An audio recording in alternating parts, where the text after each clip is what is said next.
Le Conseil des ministres s'est réuni ce mercredi 14 novembre 2018 sous la présidence de M. Patrice Talon, président de la République, chef de l'État, chef du gouvernement.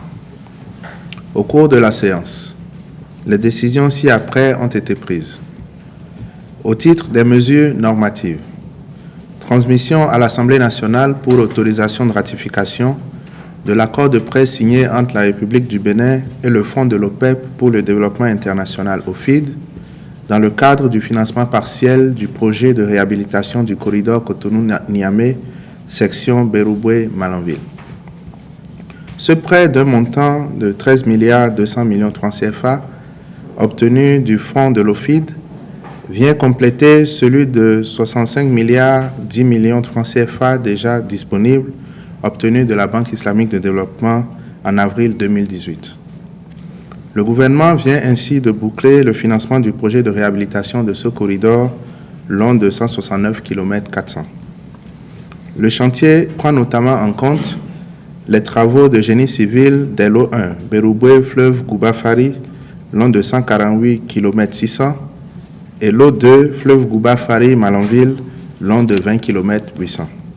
Les travaux de terrassement et corps de chaussée, revêtement, assainissement et drainage, entretien et construction d'ouvrages d'art, signalisation et éclairage, puis équipement de sécurité routière. De par sa dimension socio-économique, le chantier intègre également les travaux connexes que sont l'aménagement de 65 km de pistes en terre, la construction de 15 salles de classe, la construction de 2 centres de santé, la construction de 8 marchés, la réalisation de 10 forages, la réalisation de 5 retenues d'eau, la construction de 52 latrines, la construction de 4 800 mètres linéaires de clôture de bâtiments administratifs et scolaires.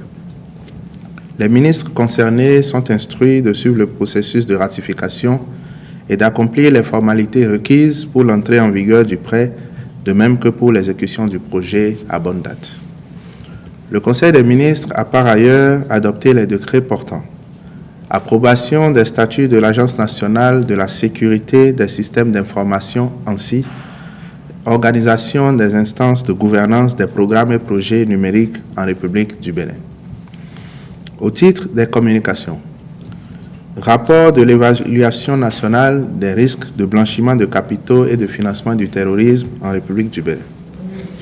Une évaluation nationale des risques de blanchiment de capitaux et de financement du terrorisme a été réalisée sous la coordination de la Cellule nationale de traitement des informations financières CENTIF.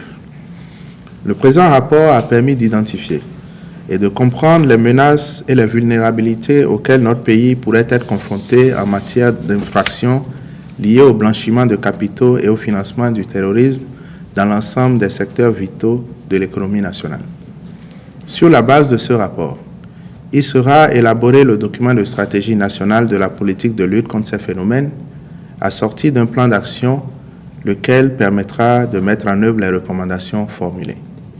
Celle-ci porte sur les risques liés au blanchiment de capitaux, au financement du terrorisme et à l'inclusion financière. Les actions à engager aideront à corriger, atténuer, voire maîtriser les risques identifiés. Réalisation d'infrastructures haut débit à fibre optique reliant Cotonou à Djougou par l'ouest du pays, boucle ouest.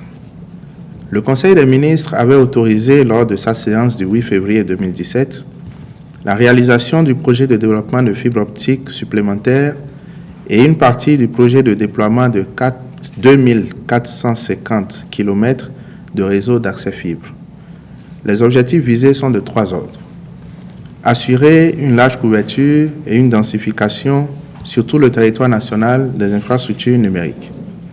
Généraliser l'accès au haut débit aux fins de stimuler la croissance économique. Faire de notre pays une plateforme régionale des services numériques. Des études plus approfondies ont permis de redéfinir avec plus de précision les besoins réels, de sorte que le projet initial a été décliné en 2 projets majeurs avec des contours élargis et plus ambitieux. Il s'agit, premièrement, du projet de développement des infrastructures de télécommunications et d'éthique, PDI 2T phase 2, essentiellement axé sur l'extension et la densification dans une douzaine de chefs-lieux de communes et de certaines agglomérations, et dont le contrat commercial pour sa réalisation est en cours de signature. Deuxièmement, du projet redimensionné de la boucle ouest en vue de sécuriser la partie sud du réseau et de déployer la fibre optique dans la partie ouest du territoire national, partant de Cotonou vers Djougou. Plus spécifiquement, il est attendu de ce dernier projet la construction d'une extension et d'une boucle de 910 km pour sécuriser la dorsale backbone, la construction de 3 boucles métropolitaines à Komé, Lokossa et à Plahoué, la poursuite de la modernisation du réseau d'accès à travers l'installation d'une vingtaine d'équipements d'accès multiservices pour les usagers, le raccordement en fibre optique de certains sites de la télévision numérique terrestre à Gbehoué, Lokossa, Abomey, Savalou, Banté, Basila et Djougou. Tenant compte de la volonté du gouvernement d'apporter en urgence le haut débit dans les zones numériquement enclavées de l'ouest du territoire national, et en raison des délais de mobilisation de financement pour un projet de cette envergure, le Conseil a autorisé les négociations directes avec le groupement Action et Bouygues Énergie et Services. Le ministre de l'Économie numérique et de la Communication et le ministre de l'Économie et des Finances sont instruits à l'effet d'accomplir les diligences à cette fin.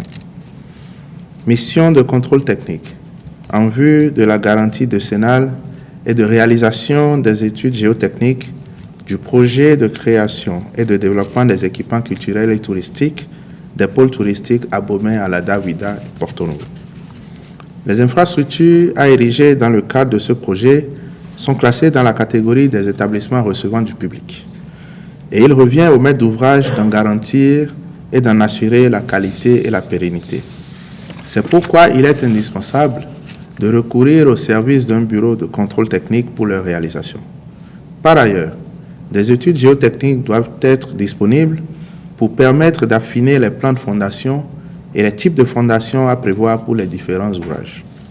Les consultations effectuées ont permis de retenir la société Socotec Africa et le Centre national d'études et de recherche en travaux publics CNRTP, respectivement pour le contrôle technique et pour les études géotechniques.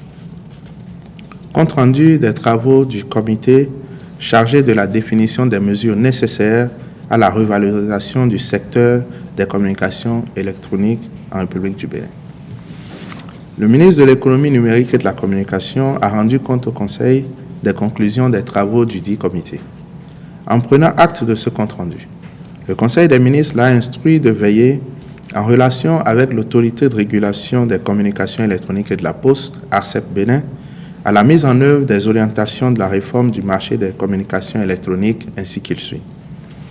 Mise en place d'un encadrement tarifaire, gestion des impacts des services de contournement OTT par les moyens propres de chaque opérateur, contrôle de l'obligation d'investissement dans les réseaux et d'innovation dans les offres de services par les opérateurs.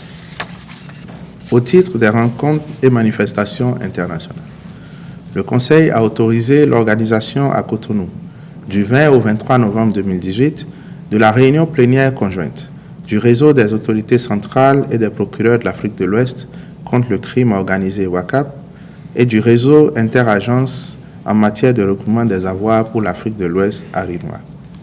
La participation du Bénin au 8e sommet Africité à Marrakech au Maroc du 20 au 24 novembre 2018. Au titre des mesures individuelles, les nominations suivantes ont été prononcées.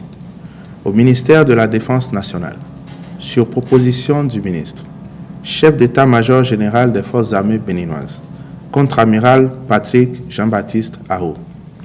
Au ministère de la Justice et de la Législation, sur proposition du ministre et après avis favorable du Conseil supérieur de la magistrature, juge au tribunal de première instance de première classe de Cotonou, M. Norbert Kempli Agassuno. Je vous remercie.